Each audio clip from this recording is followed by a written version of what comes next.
Hello, yun po. Welcome po sa Models of Manila Sports Vlog. Si Mark Gamboa, kasama ko po ang aking partner in crime, si Shaggy. Dito po kami sa Phil Sports Arena para po manood nung pong open practice ng Gilas men's and women's na maglalaro para sa Asian Games. Okay? So ako po, gusto ko pong purihin muna yung pong sila Coach Tim Cone, sila Boss Al, para sa idea na to, na yung pong mga pinaka-diehard na Gilas fans ay magkaroon ng tsansa na mapanood yung pong practice ng ating mga players na sasabak doon po sa China para ipaglaban yung pong bandila, yung pong ating bansa. Sa ngayon po, 4 o'clock na, nagsisidatingan pa lang, yun yung mga women's natin. So ganito po kadami yung tao, yan, marami-rami din. So lahat po yan, syempre mga Gilas fans po yan. Nagsisimula pa lang po, pumasok na yung ating mga women's team. Ayan, kita ba? Ayan. So sila pa lang po ang mauna, pa-practice nila sa court.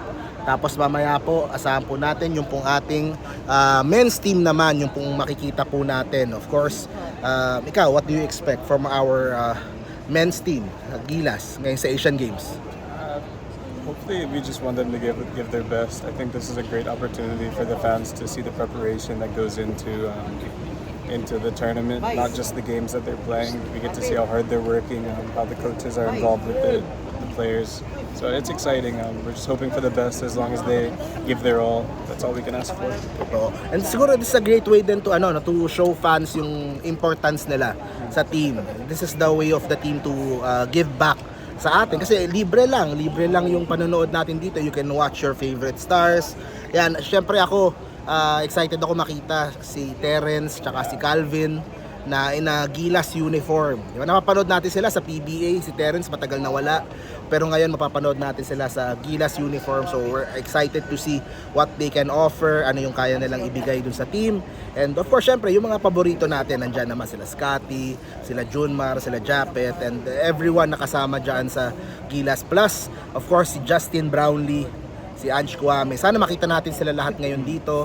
Ang latest news lang, ang balita lang, si Pugoy, hinihintay pa yung sa injury niya, kung ano po yung kung makakaabot ba siya para sa Asian Games. Pero syempre, yung sa World Cup, okay din naman yung pinakita niya nung sa mga minutes na binigyan siya.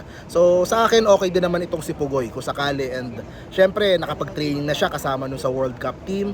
So maganda din na sana sa Asian Games ay makalaro din itong si Pugoy. So tignan po natin, of course, si Chris Newsome nandyan, si Oftana.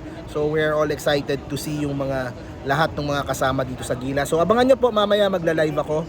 Tuloy-tuloy lang po yung coverage po natin. Please subscribe, Models of Manila Sports, kung di pa kayo nakasubscribe. Thank you very much, guys. Go Gilas! Yun. Ayan, yung moments natin, oh. Let's go!